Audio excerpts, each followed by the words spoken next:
It'd be easy to give Islam Mitat the coldest of shoulders, to ignore her despair and say we couldn't care less about her. After all, she was an ISIS bride, married to a British jihadi and living at the front line of the war in Syria. And when, not surprisingly, her husband was killed in battle, she then married an Australian ISIS fighter and had his baby. He too paid the ultimate price for his beliefs, leaving Islam with no choice but to make a daring and dangerous escape. Now she says she was tricked into going to Syria in the first place, which raises serious questions. Should we believe her? And what should become of this ISIS bride and her Aussie baby?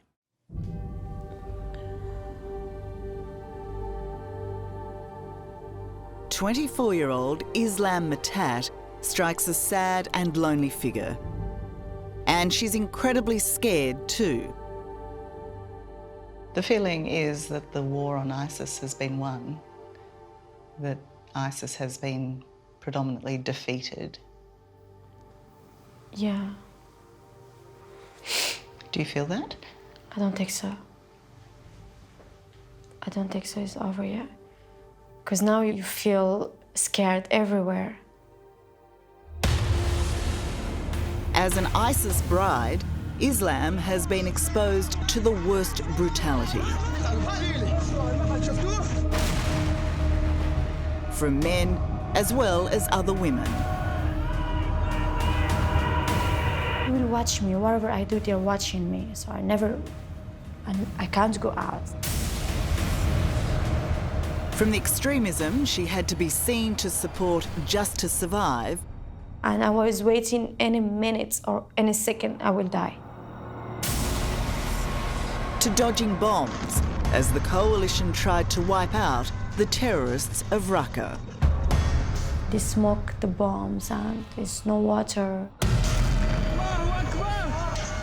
Through all this, Islam becomes a mother.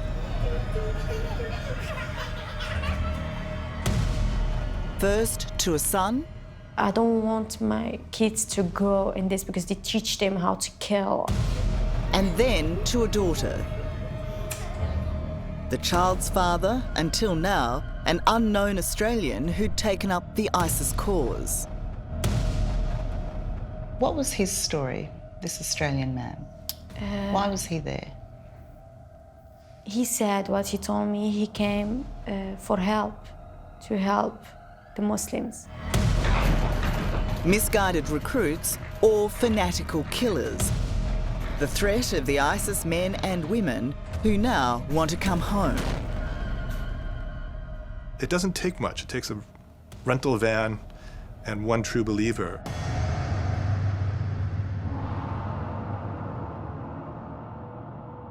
Yeah, this is my last day with ISIS. In the same night, I left ISIS. So you look at this photo and you can see my smile. You're happy.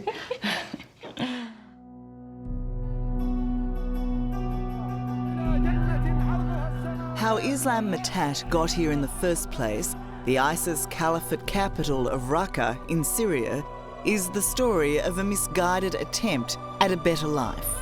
We make it fun in the beginning. Islam was a physics student in Morocco, dreaming of becoming a fashion designer, when she signed up to dating site Muslima.com, where she met businessman and British national Ahmed Khalil in 2014. Why did you feel that you needed to marry to make your dreams come true? I say, okay, if I marry, I will start, and he's in Britain too, I will start my new life. Ahmed Khalil was supposed to be Islam's passport to a more secure future. He promises a home in England, but instead, under the guise of a holiday, takes Islam on a bizarre odyssey that starts in Turkey. Unbeknownst to her, she's now on the well-worn terror highway that will take her across the border into Syria. I see too many women with kids, and they were in black. And I asked them, what's happened? Where are we going? They told me to Syria. When they told me Syria, I started to cry. I went to talk to my husband and tell him, Khalil, what is happening? Why you bring me here? He told me, Islam, this is my surprise. And I marry you to help you from the enemy.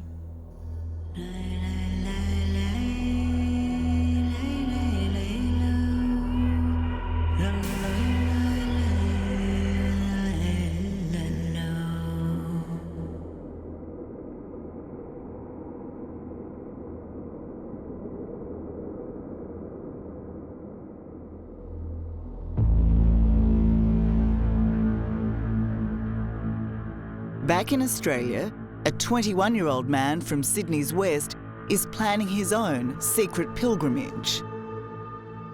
Did he strike you as somebody who was content, who was happy within himself, or was he searching for something? I'd say he seemed quite happy with himself. I mean, I never got a vibe that he was unhappy or displeased with anything.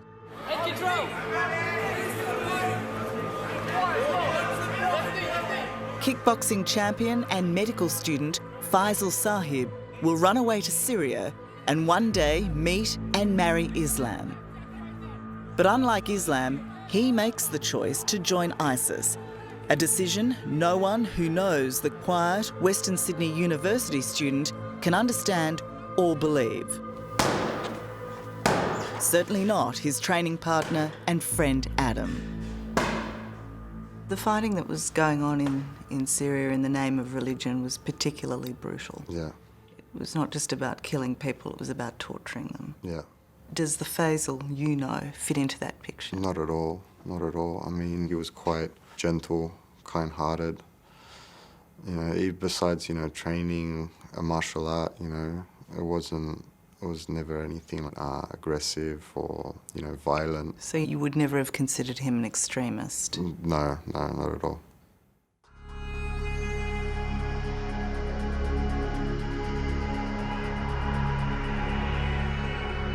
Faisal doesn't tell his family, doesn't make headlines, just slips away in 2013 to fight for ISIS, without revealing the cause of his disillusionment or what fuels his fervour. And I deliver this message to you, especially the people of Australia. Some 230 Australians have gone before or after Faisal, all cogs in this awful campaign of fear. We will not stop fighting. We will not put down our weapons until we reach your lands, until we take the head of every tyrant. And most are believed dead, with the remaining 100 on the run or in overseas jails. More than 40 of them have been women. Amira Karoum and Tara Nettleton, who followed their husbands to Syria and ultimately death. Others whose whereabouts are unknown. What about this woman? This one, she's Turkish Australian. Yes. Did you meet her? Yeah, I met her. Once inside Syria, Islam Mitat found herself in what's known as Little Britain, rubbing shoulders with Australians and some of the most notorious female recruits from England. These girls, these sisters, very talented academically back in Britain. Yeah. Why did they come to this place? What did they want? They say they want to fight. If they need the women, they will fight. So the sisters carried weapons as well? Yeah, they have weapons too. Where are they now? Maybe they're dead now. Maybe not.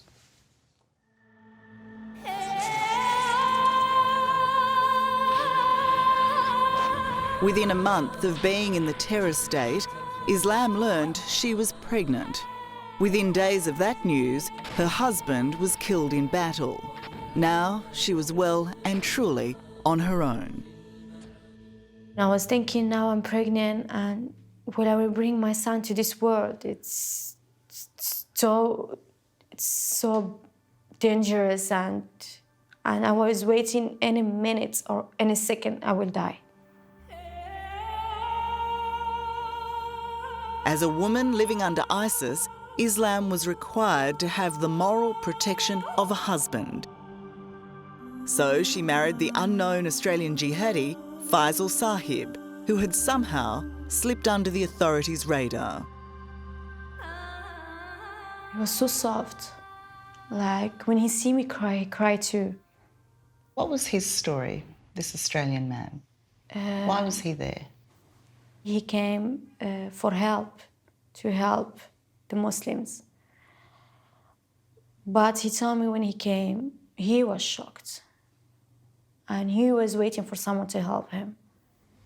To do what? Like, to help him to come out from there.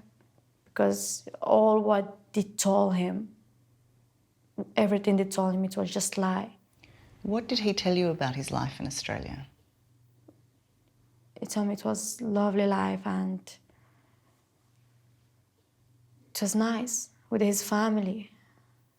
Did it make sense to you that this man that you felt so comfortable with could be a fighter, that he could come to Syria to fight? No. He was, when I married him, he was so different. And he wasn't fighting that time when I was with him. He helped me and he helped me with my kid.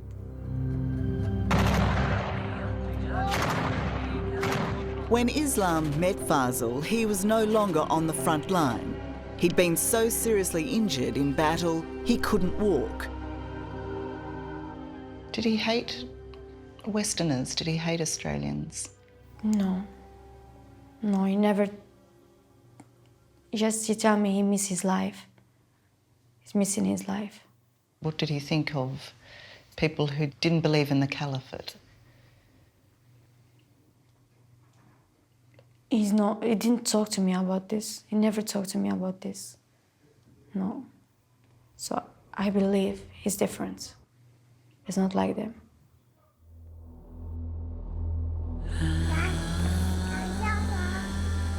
In this volatile place, Islam and Faisal had a daughter, Maria, a little sister to Islam's firstborn, Abdullah.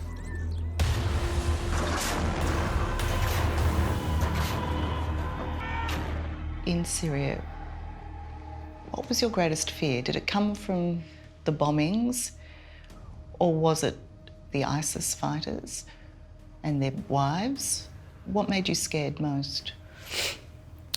I wasn't scared of the bombs. I wasn't scared of the planes. I was scared of the people around me. This make me so scared because I never see this in my life. I see like they cut the head or shooting and the most thing, I don't want my kids to grow in this because they teach them how to kill. Coming up, Islam's Aussie jihadi pays the ultimate price. What happened to him? Escaping hell on earth. If we die, we die. If not, we'll have new life. And a new warning on terror. With the breakup of ISIS, you will see now, I think, some of the violence coming home. That's next on 60 Minutes.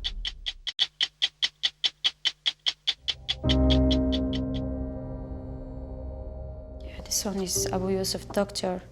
He was my kid's doctor.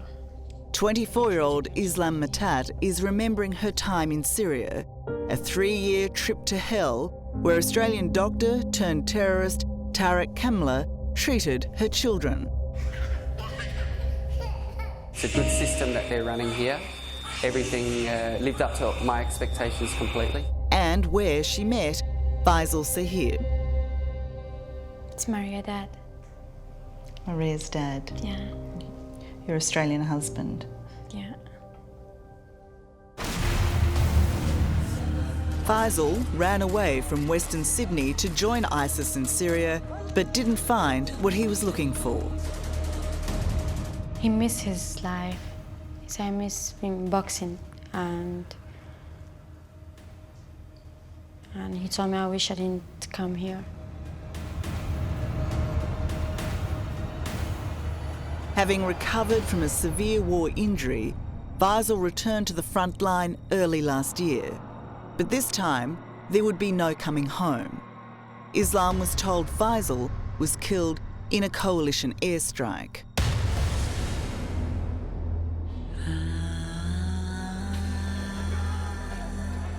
With the death of Faisal, Islam knew her only hope to escape ISIS was to get out of Raqqa. Islam's Syrian neighbours, whose trust and friendship she'd worked hard to win, risked their own lives to put her in contact with a people smuggler. I tell him, please, I will give you your money, what you ask for. And tonight, I don't want to sleep in the land of ISIS, please. And he told me, listen, I don't trust your life. It's dangerous.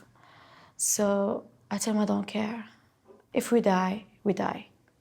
If not, we'll have new life. Her fraught journey was terrifying and tortuous. For 9 long hours, Islam carried her 2 children through the desert until they were stopped and surrounded by snipers. I'm shaking and I'm tired, my eyes hurting, everything is hurts. And What did you think was going to happen? I was thinking they will kill us. Islam thought she'd been caught by ISIS, not immediately aware she was now safe, delivered to the YPG. And they told us, welcome, you're with your picking. So, oh my God. Really, I can't explain for what we feel.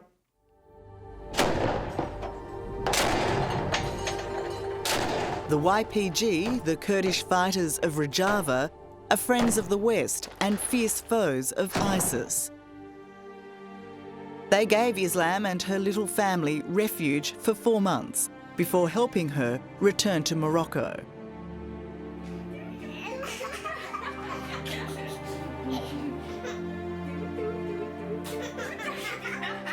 How worried are you about the rest of the community, how they might treat your children, the cubs of the caliphate, as some have described? I'm scared if... I don't want my kids to know what happened. So you won't tell them about their fathers? No. Like for ISIS or anything, I don't want to tell them this story.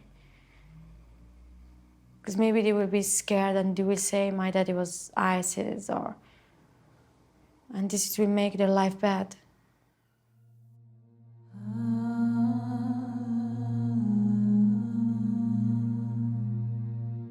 Islam's return to her homeland raises the predicament many countries now face. What to do with the women and children who, with the fall of ISIS, have been left behind? Those who were exposed to extreme violence and, in some cases, were the face of terrifying propaganda. Will of Allah, we'll have victory. So get ready, for the fighting has just begun. We think that the numbers of children involved, maybe of the order of 50, 70 of that order, and the number that might end up coming back to Australia, it will probably only be a couple of dozen. Can you understand the anxiety, the polarisation of the community when you consider the example of the Sharif kids? How easy or uneasy Australians might feel about having those children back in the country? Absolutely. I mean, that's completely understandable. But I think we need to recognise that a moral panic response is neither appropriate nor helpful. Professor Greg Barton from Deakin University says returning families will be offered de-radicalisation and rehabilitation programs. Others will be closely watched. Some will therefore be under intense surveillance because of concerns about them. There are others for whom it's pretty clear the story checks out. They weren't involved in any, deliberately in any terror group. They were in the wrong place at the wrong time. They did stupid things. They'll be kept under some level of surveillance, but they're not a concern. How do you think the women in this scenario should be treated? I think case by case. And I've gone on the record as saying if they should not be allowed back in if there's any, intelligence showing that's verified that they were involved in a terrorist action. Professor James Durdurian from Sydney University is an international security expert who with his students is making a documentary called Radical. We are not going to arrest our way out of this problem. It investigates the shifting local terrorism landscape, which he warns, if not treated sensitively, may pose even greater threats. We have to be very, I think, careful about not allowing the cure to be worse than the disease.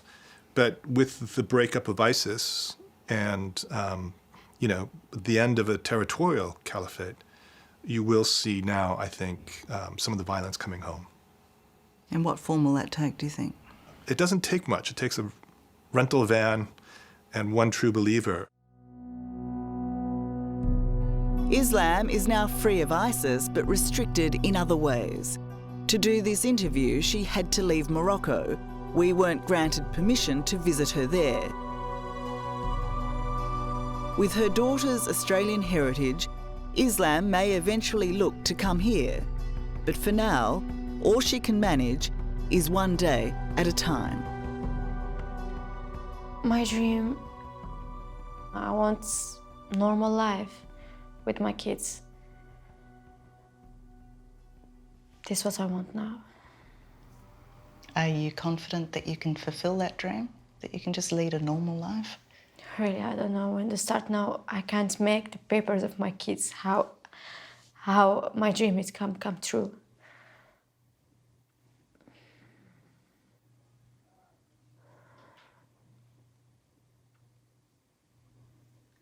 You look very sad there. Does it feel that bleak still for you? I don't know.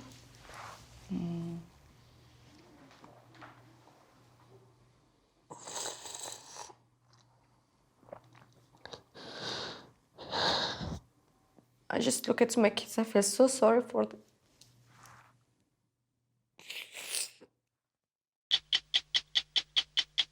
Hello, I'm Tara Brown. Thanks for watching. To keep up with the latest from 60 Minutes Australia, make sure you subscribe to our channel. You can also download the 9Now app for full episodes and other exclusive 60 Minutes content.